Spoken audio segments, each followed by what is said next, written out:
Okay, so today it's the 2nd of May, and I want to tell you a story about Mary Queen of Scots. And of course, at the end, I'm going to give you some suggestions for a fantastic way to spend a day out in Scotland. Hiya, I'm Bruce Fummey from Scotland History Tours. If you're interested in the people, events and places in Scottish history and you want some great ideas about places to visit in Scotland, then subscribe to my YouTube channel and click on the notification bell. That way you'll be notified every time I make a new YouTube video. In the meantime, let me tell you a story. Here's the thing.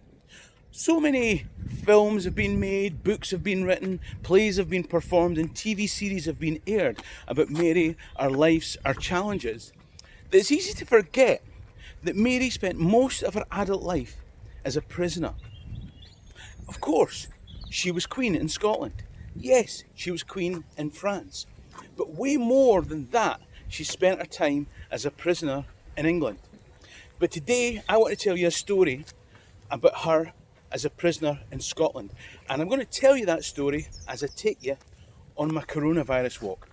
Let's go.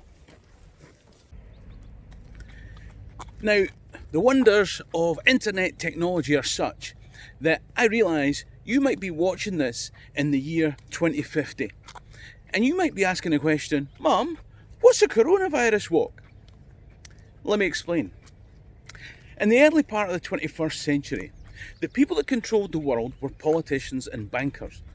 And the people that had all the money were the financiers and the CEOs of companies and footballers. And then, in 2020, the virus came. And that's why now, in 2050, the people that have got all the money are the nurses, the delivery guys, and the people that make YouTube videos about Scottish history. I was just born before my time. Anyway, back in 2020, the people like me who have no essential skills are under house arrest, and we can only leave the house once a day to go for a walk, a bit like Mary Queen of Scots.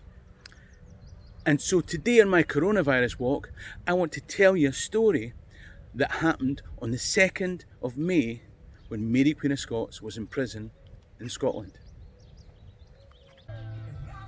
Now, about half a kilometre north of Blackford, you'll see this old farmhouse. And next to the farmhouse, there's a gate and a stile with a sign, the path to Gleneagles. You're going to go through there and we're going to follow that path up to the next gate. Now, of course, there's also space for parking here. But remember, don't drive and then go for a walk until the coronavirus is finished in 2030.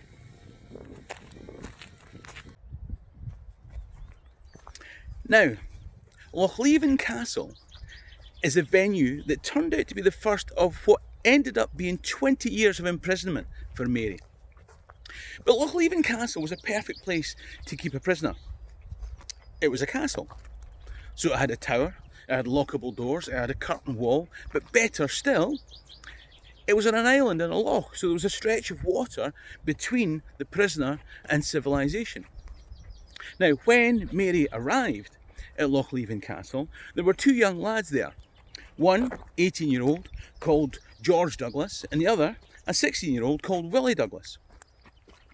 Now, remember, at the time, Mary was a 23-year-old woman. And when I say a 23-year-old woman, I mean a beautiful, vivacious, regal 23-year-old queen. Let's be honest. You're a 16-year-old or an 18-year-old guy, you know you'd want to. And of course they did. Young Willie and George became obsessed, infatuated by Mary, and they decided that they were going to make it their job to ensure that Mary would escape from the castle. How did they get on? I'll tell you at the other side of the gate. And the path will take you up to here. We're going to go through this gate designed for horses. And we're going to head up to the left. Come with me. Hey! Are you coming? I should think so. Okay, as we go through the forest here, let me tell you who Willie and George were. Now at the castle, the matriarch of the castle was Lady Douglas. She was getting on in years. She was actually a mistress of Mary Queen of the Scots' granddad, James IV. Anyway, her eldest son was called Sir William Douglas. He was the governor of the castle. He was the boss guy there, right? And but she had a large family, and her youngest son was only 18. That was the very George Douglas of whom we spoke.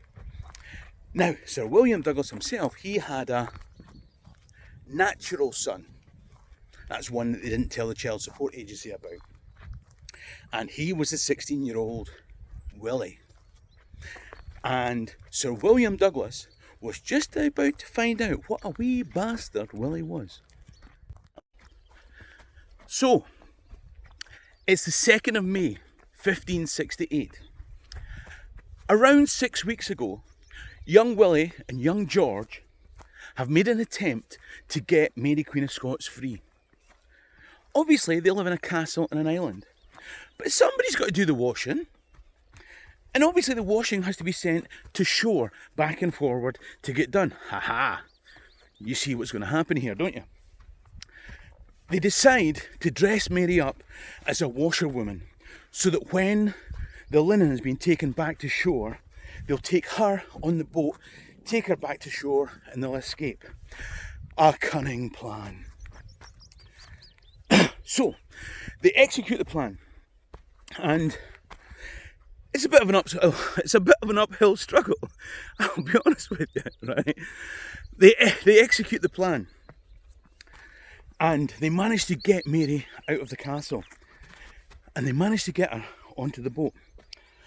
And as the boatman's rowing back towards the shore, he notices Mary's hands. These are not the hands of a washerwoman. He decides to take them back to the castle, and young Willie, young George, and Mary Queen of Scots are caught in the act. Obviously, Lord Douglas goes crazy at this, and he banishes his younger brother and his son never to return to the island. Now, young George is a resourceful chap, and so he writes to his mother, Lady Douglas, saying that he's sorry for what he's done and he wants to get his life back in order.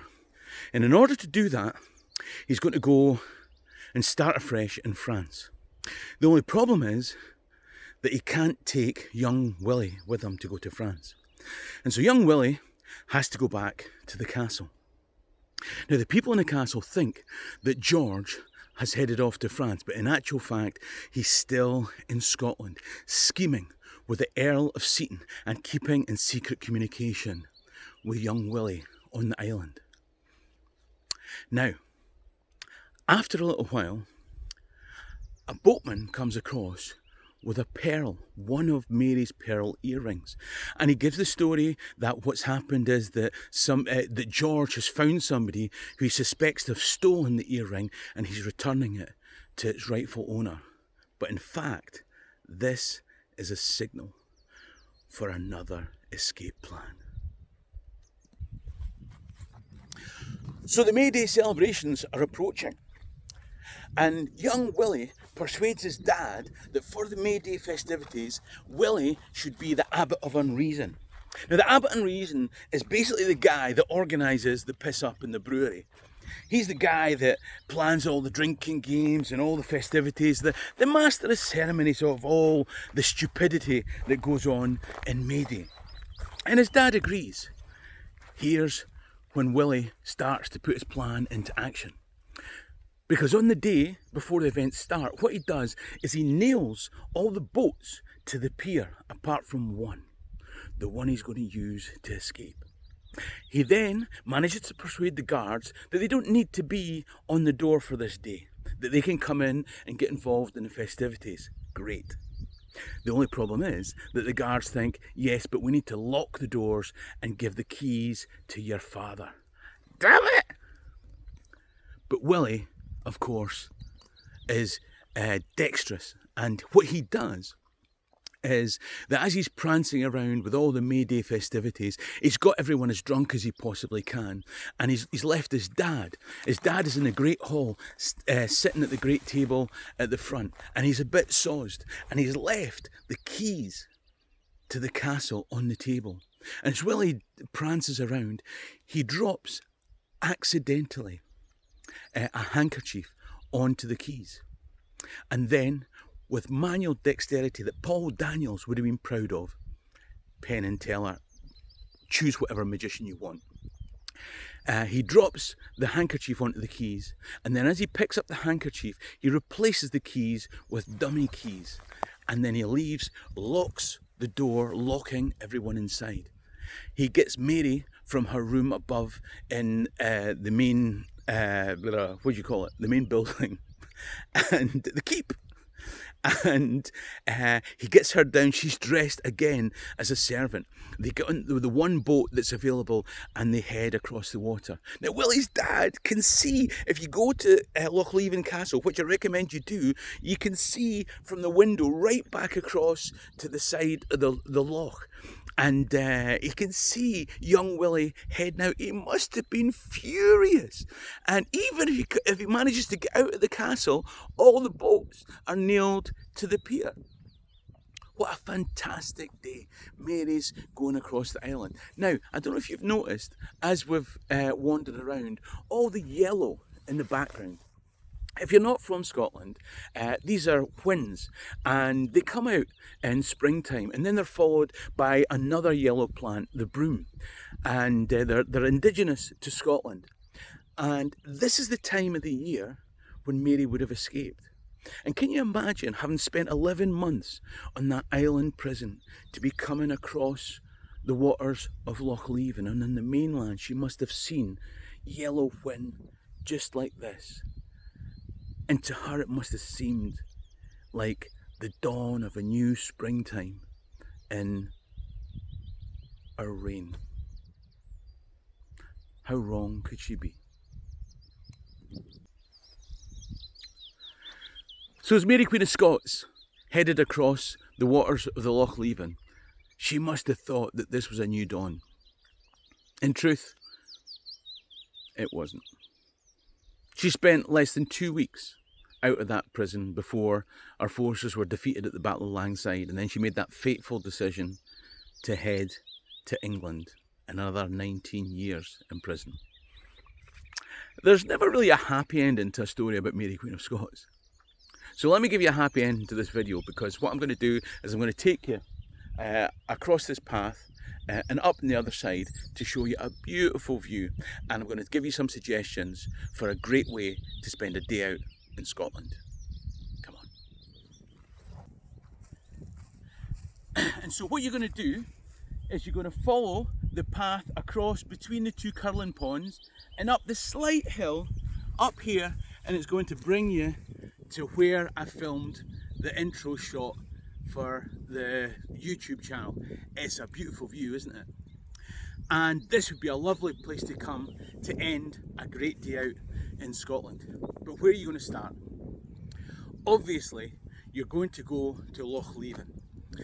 Now, Loch Leven is, if you're coming down the A90, you turn off at the Kinross services into Kinross, and you'll follow the signs to Loch Leven, the castle. There's a car park, okay? Now, you can walk all the way round the loch. It's about 12 miles. Now, I know everybody doesn't want to walk 12 miles. But you can walk part of the way around to the south to the RSPB Bird Sanctuary. You can look at some birds. You can walk part of the way around to the north and visit Loch Leven Larder.